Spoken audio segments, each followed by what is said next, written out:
Upang maiwasan ng abala at hindi inaasahang disgrasya, alamin natin ang mga dapat at hindi dapat dalhin kung tayo ay pupunta sa Manila North Cemetery ngayong Undas 2025. Bago pumasok ang mga pupunta sa Manila North Cemetery, ay mahigpit na seguridad ang pinapatupad ng Philippine National Police kung saan nagkakaroon ng mga inspeksyon sa kanilang mga agamitan. Narito ang mga paalala at mahigpit na pinagbabawal dalhin sa pagpasok sa Manila North Cemetery. Una, pagdadala ng baril at lahat ng uri ng matatalim na bagay tulad ng kutsilyo, cutter, spatula at iba pa. Pangalawa, lahat ng uri ng nakakalasing na inumin. Pangatlo, mga alagang hayop gaya ng aso, pusa at iba pa. Pang-apat, gitara, malalakas na sound system at speaker. Pang-lima, bagay na madaling magliyab gaya ng alkohol, thinner at iba pa. Patuloy naman na nagpapaalala ang Pambansang Pulisya ng Pilipinas na maging alerto sa lahat ng oras para masiguro ang payapang paggunita sa undas. Situation last year tsaka ngayon mo? Kasi nung isang taon niya, maluwag, wala siyang bantay. Ngayon, marami safe kung pumapasok. So, ano po masasabi niyo sa preparation ng local government saka ng Philippine National Police? Okay po, okay. Ramdam niyo po na safe kayo? Opo. Ma'am, ano na lang po yung mensahe niyo sa mga kapwa niyo rin na pupunta rito sa Manila North?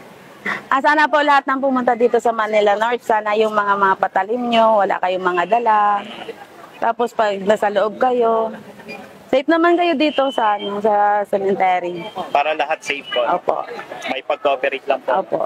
Okay ma'am, salamat po. Maganda ngayon kasi maayos, may kanya-kanyang labasan, loob, saka may sariling sakay, libreng sakay. May libreng sakay sila? Opo, may libreng sakay. Kaya medyo malayo, malapit-lapit ang lalakaran.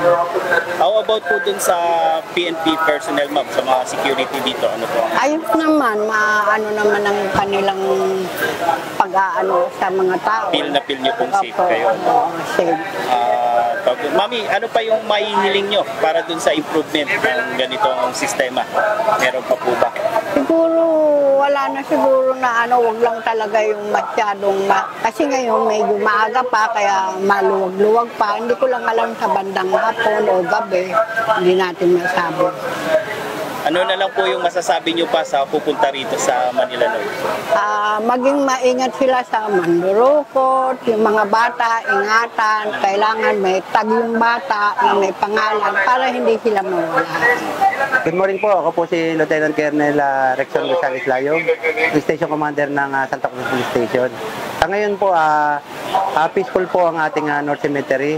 Sa katunayan na ang mga nakumpiska lang po natin ay karamihan po ay mga sigarilyo lamang po. Kahapon po may nakumpiska, isa lang yung Swiss knife lang na pangbukas lang ng bagahe.